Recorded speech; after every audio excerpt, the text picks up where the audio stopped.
네, 셀리더 헌신 예배입니다. 셀리더로 헌신하시는 모든 우리 셀 리더님들을 진심으로 축복합니다. 제가 최근 들어서 이제 올해 들어오면서 셀들을 계속 신방하고 있습니다. 우리 교역자님들과 함께 셀들을 계속적으로 신방을 하고 있는데, 갈 때마다 정말 셀 리더의 모습은 셀을 보면 정확히 나오는 것 같습니다. 엄청 카리스마 있으신 셀리더님들도 계시고요, 사랑으로 섬기는 셀리더님들도 계시고요, 굉장히 뜨거운, 그리고 또 어떤 사랑으로 이렇게 섬기는 셀리더님들의 모습을 이렇게 볼 때마다 셀 예배를 드리고 올 때마다 교역자들이 항상 이야기하면서 나누는 것 중에 하나가, 참 셀리더님들이 대단하다라는 생각들을 참 많이 합니다. 왜냐하면 이 셀원들을 한 사람 한 사람 케어하는 게 사실 쉽지 않고, 그리고 매일 그 자리를 지켜야 된다라는 거, 매주 그 자리를 지켜야 되는 게 정말 쉽지 않은 일임에도 불구하고 정말 사랑으로 또 섬김으로 헌신으로 하고 있는 셀리더님들을 볼 때마다 참 저희도, 우리 교역자들도 다녀오면서 위로가 되기도 하고 또 힘이 되기도 하고 그 은혜를 함께 나누기도 합니다.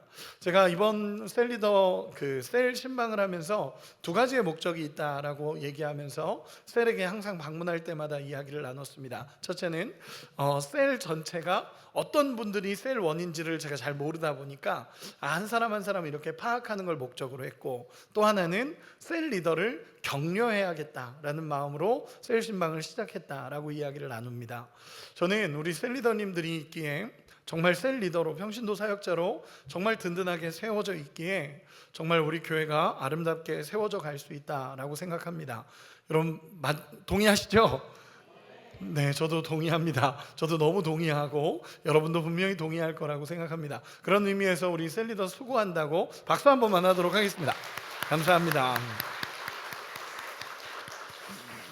감사합니다. 저는 항상 리더가 정말 중요하다라고 생각을 합니다. 각 단체의 리더들, 그리고 각 셀의 리더들, 각 공동체의 리더들이 정말 중요하다라고 생각을 합니다. 리더가 잘 세워져 있어야 하나님의 은혜가 올바르게 흘러가기도 합니다. 그런 의미에서 저도 제가 제일 중요하다고 생각을 합니다. 저도 정말 중요한 포지션이라고 생각을 합니다. 왜냐하면 제가 흔들리면 참 많은 어려움들이 교회 안에 있을 수 있겠다라는 생각도 들고, 제가 담임 목사가 되어 보니까 이 자리가 무겁기도 하면서 동시에 하나님 앞에 정말 중심을 잘 잡지 않으면 교회가 정말 쉽지 않다라는 생각을 하게 돼서 저도 정말 많이 기도하고, 무엇보다 제가 하나님 앞에 올바르게 세워져 있기를 기도하고 있습니다. 여러분도 기도해 주셔야 됩니다. 그리고 셀 리더들을 위해서도 기도하셔야 되고, 기관의 리더들을 위해서도 계속적으로 기도하면서 하나님 앞에 세워져야 합니다. 우리 장로님들을 위해 기도해 주셔야 되고, 우리 리더들을 위해서 계속적으로 기도해야 됩니다. 오늘은 특별히 셀 리더 헌신 예배로 하나님 앞에 드리는데, 정말 셀 리더들이 정말 하나님 앞에 아름답게 세워져 가고 하나님의 은혜로 이 섬김을 잘 감당할 수 있는 은혜가 있기를 소망합니다. 오늘 말씀의 제목은 열매로 안하니라는 제목으로 같이 말씀을 나누도록 하겠습니다. 어린 시절에 저는 과수원집 손자였습니다. 실제입니다. 실제로 저희 외갓집이 과수원을 하셨습니다. 안동에서 과수원을 하셔서 저는 과수원집 손자로 자랐습니다. 제가 초등학교 때부터 사과를 깎았고요. 그래서 제가 엄청나게 잘 깎기도 하고 그럽니다. 초등학교 때부터 사과를 깎고 그렇게 지냈었습니다. 제 할머니 댁에 가면 할머니께서 항상 이제 과수원을 이렇게 데려다 주시고 먹고 싶은 거 다 따가라고 이렇게 얘기도 하시고 합니다. 제가 한번 겨울에 이 과수원을 방문한 적이 있었는데, 겨울에 가면 이제 나무들이 이제 열매가 없으니까 앙상합니다. 나무들이 앙상하게 있다 보니까 제가 이제 할머니랑 이렇게 그 저장 창고에 가서 과일을 가져오는데, 저장 창고에서 과일을 가져올 때면 제가 할머니한테 항상 물어봤습니다. 할머니, 저 나무는 어떤 나무예요? 할머니, 이 나무는 어떤 나무예요? 그래서 제가 보면서 물어봤더니 할머니는 항상 이거는 사과나무야, 이거는 복숭아나무야, 이거는 자두야, 뭐 그러면서 다 이야기를 해주셨었습니다. 그래서 이제 그 나무를 보면서 우리 할머니 대단하다, 할머니 대단하다, 어떻게 이런 것만 봐도 다 알지? 라는 생각을 했었습니다. 그런데 여름이나 가을에 과수원을 방문하면 제가 할머니한테 이게 무슨 나무예요? 라고 물어볼 필요가 없었습니다. 왠지 아십니까? 열매가 맺혀져 있기 때문에 그렇습니다. 열매가 맺혀져 있다 보니까 그 열매를 보면 이건 사과나무구나, 이건 복숭아나무구나, 이거는 자연스럽게 알 수 있습니다. 왜냐하면 그 열매가 사과 열매가 맺혀져 있는데 이 나무가 배나무일 리는 없기 때문에 그렇습니다.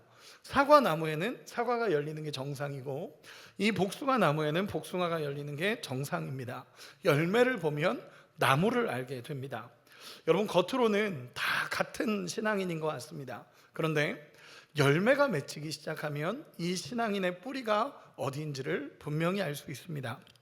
예수님께서도 열매로 안다라고 오늘 주님이 말씀하시는 것입니다. 여러분, 이 말씀은요 정말 좋은 행복한 말씀이기도 하지만 무거운 말씀이기도 합니다. 왜냐하면 열매를 보면 정확히 그 사람이 진짜 리얼 크리스천인지 아니면 겉만 크리스천인지가 정확히 나오기 때문에 그렇습니다. 우리 43절 44절 같이 한 번만 다시 읽어보도록 하겠습니다. 43절 44절 같이 읽겠습니다. 시작. 맺는 못된 나무가 없느니라. 나무는 각각 그 열매로 아나니 가시나무에서 무화과를 또는 찔레에서 포도를 따지 못하느니라. 아멘. 여러분, 열매를 보면 그 나무가 어떤 나무인지 분명하게 알 수 있다라고 말합니다. 좋은 나무에서 나쁜 열매를 맺을 수가 없고 못된 나무에서 좋은 열매가 맺을 수 없다라고 예수님이 얘기하십니다. 즉 좋은 나무는 좋은 열매를 맺는 거고 못된 나무는 못된 열매를 맺기 때문에 그 열매를 보면 그 나무가 어떤 나무인지를 정확히 알 수 있다라고 이야기합니다. 예수님이 말씀하시기 전 본문에 보면요, 예수님이 이런 얘기 하십니다. 본문에서 비판하고 판단하는 모습을 잘못됐다라고 얘기하면서 그 사람을 외식하는 자라고 말했던 본문이 이전 본문에 나옵니다. 쉽게 얘기해서 이겁니다. 영적으로 외식하는 자니까 판단하고 비판하는 모습이 삶의 모습으로 그대로 나타난다라는 것입니다.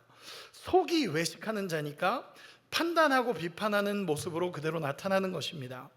여러분, 삶으로 나타나는 모습을 보면요, 삶으로 행동으로 나오는 모습을 보면 그 나무가 어떤 나무인지를 안다라고 이야기합니다. 여기서 열매라고 번역된 카르포스라는 단어인데 이 단어는 단순한 결과물을 이야기하는 단어가 아닙니다. 나무의 본성을 이야기하는 단어입니다. 즉 열매를 보면 그 나무가 어떤 나무인지도 알게 되고 열매를 보면 이게 좋은 열매인지 아닌 열매인지도 알고 그 나무까지도 알 수 있다라는 것입니다. 또 여기서 못된 나무라고 번역된 못된이라는 단어는요, 사프로스라는 단어인데 이 단어는 단순히 질이 나쁜 열매를 이야기하는 것이 아니라 생명력이 다해 부패한 상태를 가리키는 단어입니다. 즉 못된 나무라는 건요, 생명이 없는 나무를 향해서 예수님은 못된 나무다라고 표현한 것입니다. 그럼 반대로 좋은 나무는 뭘까요? 생명이 있는 나무가 좋은 나무라는 것입니다. 이걸 기준으로 보면요, 본질적인 생명을 예수님께서 지금 이야기하시는 것입니다. 예수님은 우리에게 지금 더 잘해야 된다, 더 열심히 해야 된다, 더 힘을 내야 된다라고 얘기하시는 게 아니라 생명이 있냐 없냐를 얘기하시는 겁니다. 여러분, 이게 굉장히 중요한 표현입니다. 그냥 단순히 좋은 열매가 되라라는 표현이 그냥 우리가 열심히 살자, 힘을 더하자, 믿음을 조금 더 세워보자, 이게 아니라 너에게 생명이 있냐 없냐를 물어볼 때 좋은 열매를 맺는 나무냐 아니냐라고 예수님께서 이야기하시는 것입니다. 쉽게 얘기해서 너는 지금 살아있느냐 죽어있느냐를 이야기하는 물음입니다. 열매의 문제는 노력의 문제가 아니라 생명의 문제입니다. 내게 어떤 열매가 맺혀지는지를 보라라는 것입니다. 요한복음 15장에 보면 제가 자주 설교하는 내용 중에 하나인데 요한복음 15장에 보면 예수님은 포도나무라고 말씀하시고 우리는 가지라고 말씀하십니다. 그러면서 예수님께서 우리에게 명령하시는 한 가지가 있습니다. 너희가 열매를 맺어야 되는데 열매를 맺기 위해서 요구하시는 한 가지가 있습니다. 여러분, 무엇을 요구하시죠? 뭔가 다 얘기하시는 것 같은데 하나가 되어지지 않는 것 같습니다. 뭔가 하나로 들리진 않고 그냥 간단하게 얘기하면 가지에 붙어 있으라라는 것입니다. 우리에게 예수님이 야, 넌 이렇게 해서 이렇게 하고 이렇게 해서 열매를 맺어야 된다, 이런 얘기 하시는 게 아니라 붙어 있으면 생명은 나무에서 공급이 된다는 것입니다. 여러분, 이것이 굉장히 영적으로 중요한 원리입니다. 가지가 열매를 맺기 위해서는요, 내가 힘을 좀 써봐야지, 이게 아닙니다. 가지가 열매를 맺기 위해서는 내가 좀 더 노력하고 내가 붙어 있으려고 이걸 어떻게든 해봐야겠다, 내가 어떤 걸 해봐야겠다, 이런 게 아니라 가지가 해야 될 노력은 한 가지입니다. 붙어 있는 겁니다. 나무에 붙어 있는 것만 우리가 할 수 있는 것입니다. 그러면서 예수님이 정확히 얘기하시는 것이 무엇이냐면, 가지는 나무를 떠나서는 살 수 없다라고 얘기합니다. 가지가 나무에서 떨어져 나온다면 여러분 어떻게 되죠? 마르고 버려집니다. 당연한 겁니다. 식물을 잘 모르는 저도 압니다. 이 나무에서 가지가 떨어져 나오면 이 가지는 혼자서 살 수가 없습니다. 그냥 버려져 마르는 것입니다. 마찬가지로 예수님은 우리에게 이런 이야기를 하십니다. 예수님을 떠나서는 우리가 아무것도 할 수 없다라고 말씀하십니다. 예수님 안에 붙어 있으면 예수님으로 인해서 열매가 맺혀져 가는 것, 그것이 예수나무에 붙어 있는 예수 열매가 맺히는 사람들의 모습입니다. 비슷한 내용이지만 조금 다르게 우리 주님이 다시 말씀하십니다. 45절 다시 한 번만 읽어보겠습니다. 45절입니다. 다시 한 번만 읽어보겠습니다. 시작. 선한 사람은 마음에 쌓은 선에서 선을 내고 악한 자는 그 쌓은 악에서 악을 내나니 이는 마음에 가득한 것을 입으로 말함이니라. 아멘. 여기서의 핵심 단어는요, 쌓은이라는 표현입니다. 쌓은. 마음에 쌓은 선에서 선을 내고 악한 자는 그 쌓은 악에서 악을 낸다라는 단어인데, 이 쌓은이라는 단어는요, 테사우로스라는 단어를 쓰는데, 이 단어는 뭐냐면 하나하나 쌓여져서 만들어졌다라는 표현입니다. 쌓여져서 만들어졌다라는 표현입니다. 조금 더 쉽게 얘기해 보겠습니다. 우리가 매일 무엇을 보고 무엇을 듣고 무엇을 반복하는지에 따라서 열매가 맺힌다라는 것입니다. 여러분, 무서운 얘기 아닙니까? 우리가 매일 무엇을 보고 무엇을 듣고 무엇을 반복하는지에 따라서 우리의 삶에 맺히는 열매가 그렇게 맺혀진다라는 것입니다. 우리가 왜 날마다 하나님의 말씀을 묵상합니까? 우리 지금 큐티 계속 하고 있죠. 우리가 계속 큐티를 하고 있는데, 여러분 왜 그 큐티를 매일매일 하고 계십니까? 여러분, 왜 하나님의 말씀 앞에 매일매일 서고 매일 새벽을 깨우고 하나님 앞에 기도하며 엎드리십니까? 여러분, 이유는 한 가지입니다. 오늘 말씀처럼 날마다 예수께 쌓여져 가는 그것에서 열매가 맺히기 때문에 그렇습니다. 여러분은 무엇으로 삶을 채워가고 계십니까? 우리의 삶이 무엇으로 채워져 있습니까? 여러분, 날마다 하나님의 말씀과 은혜가 쌓여서 예수의 열매가 맺혀지는 것입니다. 여러분, 믿으십니까? 날마다 예수의 열매가 맺혀지기 위해서는요, 날마다 쌓은 것에서 열매가 맺혀진다라고 성경은 분명히 이야기합니다. 맨날 내가 예수와 상관없이 살아가면요, 그런 열매가 맺힐 수밖에 없습니다. 내가 주일날 그냥 예배 한번 와서 예배 드리고, 너무 중요한 일입니다. 하나님 앞에 주일을 지키는 신앙은 정말 탁월하고 좋은 신앙입니다. 그러나 이때 한번 와서 예배만 드리고 나는 예수와 상관없이 산다, 여러분, 이렇게 되면 예수의 열매가 맺힐 수가 없습니다.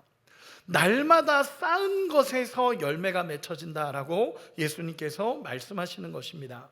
내 안에 날마다 하나님의 말씀이 쌓여야 되고 하나님의 은혜가 쌓일 때, 그때 좋은 열매가 나타난다라고 예수님이 오늘 본문에서 이야기하고 있는 것입니다. 여러분, 날마다 예수님으로 쌓을 수 있는 우리가 되기를 소망합니다. 우리 옆 사람에게 이렇게 축복합시다. 날마다 예수님께 나갑시다.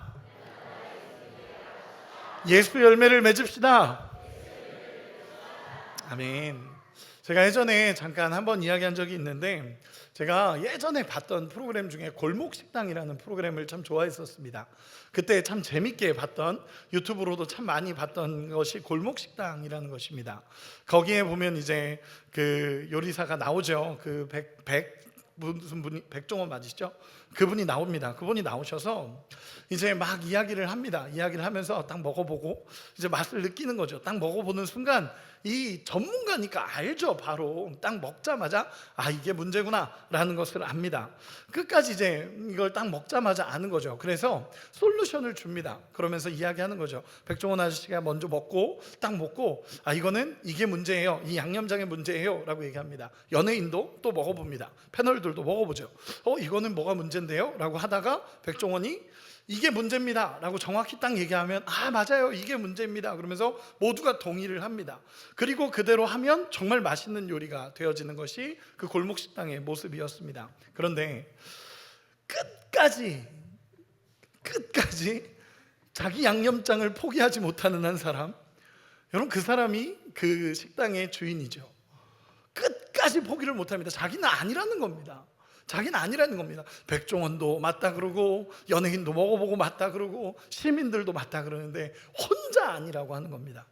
여러분, 이건 고집이기도 하고 날마다 자기가 잘못된 것을 반복하다 보니까 그게 체내에 그대로 들어와 있는 겁니다. 그러니까 이게 바뀌기가 너무 어려운 거죠. 매일매일 그렇게 하니까 결과물이 이렇게 나오는 겁니다. 여러분, 한 번에 바뀌는 게 아닙니다. 날마다 하나님 앞에 쌓여져 가고 우리의 믿음이 날마다 하나님 앞에 세워져 갈 때 올바른 열매들이 맺혀진다라고 성경은 이야기하시는 것입니다. 저는 초등학교 5학년 때 처음으로 예수님을 만났습니다. 제가 초등학교 5학년의 나이였죠. 몇 번 제가 이야기하지만 저는 초등학교 5학년 때 예수님을 만나며 그때 이후로 정말로 제 삶의 변화가 일어난 한 가지가 있었습니다. 초등학교 5학년 때 예수님을 딱 만나자마자 제 삶에 찾아온 변화는 새벽 예배였습니다. 제가 또 결국 결론은 새벽 예배입니다가 아니라 새벽을 제가 그때 사순절 새벽기도 기간이었습니다. 사순절 새벽기도 기간에 이제 목사님께서 전체 이렇게 성도님들 전체 우리 아이들까지 다 있는 자리에서 사순절 새벽기도 전체를 다 새벽 예배를 전부 다 나와서 그때는 여러분 기억나시죠? 옛날에는 이렇게 스티커를 붙여서 올리지 않았습니까? 스티커를 붙여서 쭉 올렸는데 저도 그때 그 세대입니다. 이렇게 스티커를 붙여서 올렸는데 이 스티커가 40장이 딱 다 붙는 사람에게 선물을 주시겠다라고 얘기를 하셨습니다. 엄청나게 좋은 선물을 주겠다라고 얘기했죠. 그때 저희가 그 초등학교 5학년이었는데 그때 저희에게 줬던 선물이 뭐였냐면 자전거였습니다. 진짜 어마어마했죠. 그 당시에 여러분, 그 당시 어린 나이에 자전거를 그 정상적인 굉장히 좋은 자전거를 이제 주시겠다라고 얘기하니 이제 초등학생들이 다 이제 마음을 굳게 먹은 겁니다. 이제 해보자라고 했죠. 심지어 이 목사님이 대단하셨다라고 느꼈던 게 뭐냐면 자전거를 강대상 위에 올려놓으셨습니다. 그리고 보고 이걸 타기 위해서는 와라라는 거였죠. 그래서 모두가 이제 초등학교 모두가 도전했습니다. 우리가 도전하자. 근데 여러분 아시지 않습니까? 초등학교 5학년은 엄마의 싸움입니다. 5학년 정도 되면 엄마의 싸움이지 아이들의 문제가 아닙니다. 저희 어머니가 가장 열정적이었던 어머니였던 것 같습니다. 이제 다들 이제 초등학교 되면은 다 떨어져 나가고 한 5일 한 일주일 지나고 나면 애들 다 떨어져 나가는데 저희 어머니만 끝까지 저를 데리고 끝까지 나오셨습니다. 제가 새벽에 했던 거는 사도신경 할 때 누워서 주기도문 할 때 일어났고 이제 엄마 기도할 때 가자고 쪼르는 것밖에 없었습니다. 그게 저의 모든 루틴이었습니다. 이렇게 있었는데 제가 그렇게 39일까지 해냈습니다. 엄청났죠? 제가 한 거라기보다 어머니가 하셨습니다. 제가 어쨌든 그 39일까지의 모든 여정을 끝내고 이제 40일 마지막 40일 부활절이었습니다. 그 당시에는 부활절도 새벽을 했었습니다. 그래서 이 40일째 되는 날에 이제 제가 긴장이 되는 거죠. 이제 내일 새벽만 가면 저 자전거는 내 거다라는 제 긴장감이 그때도 제가 느껴지는 게 있습니다. 정말 이제는 내일만 가면 이 자전거는 내 거다라는 생각이 들었습니다. 그래서 엄마한테도 난 내일은 무조건 깨워야 돼, 난 무조건 꼭 가야 돼, 그렇게 하고 잠들었죠. 그리고 잠들었는데 참 잠이 잘 안 왔던 것 같습니다. 그때 당시에 이제 어린 나이에 내일이면 자전거를 얻을 수 있다라는 그 소망과 그 기쁨이 잠을 안 오게 했던 것 같습니다. 그러다가 잠들었는데 저희 어머니가 이제 새벽에 조용히 와서, 아버지는 주무시니까 조용히 와서 저를 깨우셨습니다. 깨우시면서 진명아 일어나라고 얘기했는데 제가 그랬다는 거죠. 저도 기억이 나고 저희 어머니도 기억이 나는데 진명아 일어나 그랬더니 제가 어머니를 향해서 엄마 눈이 안 떠져 그랬다고 합니다. 엄마 눈이 잘 안 떠져 그랬더니 엄마는 장난치지 말라고, 장난치지 마, 엄마부터 씻을게, 그러고 엄마 씻고 저에게 왔는데 제가 아직도 기억이 납니다. 눈이 잘 안 떠지는 그 상황에 처음으로 기도라는 걸 해봤습니다. 40일 동안 기도해 본 적이 없습니다. 40일 동안 기도해 본 적이 없는데 그 눈이 안 떠지는 상황에 처음으로 제가 기도라는 걸 해봤던 것 같습니다. 그때 뭐라고 했냐면, 하나님 눈을 뜨게 해주세요. 저 자전거 가지러 가야 돼요. 이게 제 기도였습니다. 하나님 눈을 뜨게 해주십시오. 저 자전거 가지러 가야 돼요 라고 얘기했는데 정말 신비한 경험이긴 했습니다. 신비한 경험이었는데 제 앞에 정말 환한 빛 같은 게 이렇게 쭉 펼쳐지더니 그 빛에서 저에게 음성이 하나 들렸습니다. 뭐였냐면 진명아 일어나라 라는 음성이 딱 들렸습니다. 그리고 눈을 번쩍 떴더니 엄마 얼굴이 이 앞에 딱 와 있는 겁니다. 엄마 깨우고 있었던 거죠. 근데 제가 그때 일어나고 나서 어머니한테 그렇게 물어봤습니다. 어머니, 엄마 저한테 남자 목소리로 일어나라고 했어요? 라고 물어봤습니다. 그랬더니 어머니가 무슨 소리 하는 거냐고, 가자고. 저는 그때 아직도 그 자전거는 어떻게 됐는지 기억이 안 납니다. 그 뒤로 자전거를 받았는지 어떻게 됐는지 기억도 잘 안 나는데 하나 명확히 기억나는 건 그때 하나님이라는 존재에 대해서 처음으로 깨달은 겁니다. 처음으로 하나님이라는 분이 계시구나. 인격적인 무슨 만남은 중학교 2학년 넘어가서 그때 인격적인 만남이 있었지만 진짜 그때 깨달았던 한 가지는 하나님이 살아 계시는구나, 하나님이 진짜 계시는구나 라는 게 깨달아졌습니다. 그 뒤로 제가 바뀐 것은 어머니에게 제가 요청했습니다. 새벽 갈 때 저 좀 데리고 가주세요. 새벽 기도를 갈 때 어머니 저 좀 데려가 주세요 라고 요청했고, 그때 이후로 새벽 예배를 지금까지도 계속 이어져 오고 있습니다. 물론 중간에 좀 빠지기도 했지만 오랜 기간 동안 빠진 적은 없습니다. 하나님 앞에 그때 이후로 제 인생에 바뀐 것이 있다면 하나님이 살아계시다는 걸 알았고 그 하나님이 나와 함께 하신다는 것이 그때 깊게 깨달아졌습니다. 그리고 나서 새벽을 깨우는 삶이 되었습니다. 우리 옆 사람에게 인사합시다. 새벽을 깨웁시다. 아멘. 항상 결론이 이렇게 나서 죄송합니다. 여러분, 그리고 나서 예수님께서 이런 말씀을 하십니다. 45절 제가 다시 한번 읽어드리겠습니다. 선한 사람은 마음에 쌓은 선에서 선을 내고 악한 자는 그 쌓은 악에서 악을 내나니 이는 내 마음에 가득한 것을 입으로 말함이니라. 아멘. 45절에 이렇게 이야기합니다. 이는 마음에 가득한 것을 입으로 말함이니라. 여러분, 예수님은 특별하게 우리에게 이렇게 얘기합니다. 입의 말을 통해 우리의 마음에 있는 것이 나온다 라고 얘기하십니다. 여러분 동의하십니까? 저는 너무나 동의가 됩니다. 헬라어 원문은 더 강하게 얘기합니다. 너희 안에 넘쳐 흐르는 것이 입으로 나온다. 여러분, 이게 헬라어 원문의 표현입니다. 입으로, 마음에 넘쳐나는 것이 결국 입으로 나온다는 것입니다. 우리 안에 더러움이 쌓이고 우리 마음에 하나님 두기를 싫어하면 결국 그 입에서 터져 나오는 겁니다. 추하고 더럽고 남을 괴롭게 하는 말이 입술에 넘치면 무엇입니까? 그 마음에 악독이 가득한 겁니다. 이사야서 6장에 보면요, 이사야가 주님의 보좌 앞에 하나님의 영광을 경험한 뒤에 가장 먼저 외치는 게 있습니다. 화로다 나여 망하게 되었도다. 나는 입술이 부정한 사람이로다 라고 외칩니다. 로마서 1장 28절에 30절에 보면 마음에 하나님 두기를 싫어하고 내 마음대로 살아가니까 나오는 것들이 있습니다. 불의, 추악, 탐욕, 악의, 시기, 살인, 분쟁, 사기, 악독이 가득한다 라고 얘기하고 그 뒤에 바로 따라 나오는 게 있는 게 뭐냐면 수근수근하는 자요, 비방하는 자요 라고 표현됩니다. 결국 그 입에서 악독이 가득할 때 비방하고 비난하고 수근수근하는 말들이 터져 나오는 것입니다. 여러분, 우리 옆 사람 한 번만 이렇게 봐볼까요? 옆 사람 한 번 봐주세요. 깨끗한 입술을 갖고 계십니까? 아멘. 우리 학생들 조심하셔야 됩니다. 학생들 조심하셔야 됩니다. 저도 제 인생에 예수를 가장 고등학교 올라가서 진짜 예수를 경험하고 나서 제 입에서 제일 먼저 바뀐 게 욕이었습니다. 욕이 끊어지기 시작했습니다. 입술이 더러운 게 보이는 겁니다. 우리 학생들 축복합니다. 물론 우리 학생들은 안 그럽니다. 그러나 우리 안에 진짜 입술의 정함이 회복되어지기를 소망합니다. 반대로 마음이 성령으로 가득 차면요, 어떻습니까? 성령으로 가득 찬 사람은 성령의 열매들이 나올 수밖에 없습니다. 사랑과 희락, 화평, 오래 참음, 자비, 양성, 충성, 온유, 절제, 이런 것은 모든 열매로서 드러나는 것입니다. 마음에 기쁨이 있으면 찬양이 나오죠. 오늘 우리 진령 집사님 찬양하는 거 잠깐 이렇게 듣는데도 와, 기쁨이 있구나, 그렇죠? 그 마음에 하나님의 마음이 있으니까 그냥 기쁨이 터져 나오는 겁니다. 여러분, 정말 하나님 앞에 아름답게 찬양하는 사람들은 그 안에 성령이 있습니다. 성도 안에 교제가 있으면 평강과 기쁨이 있습니다.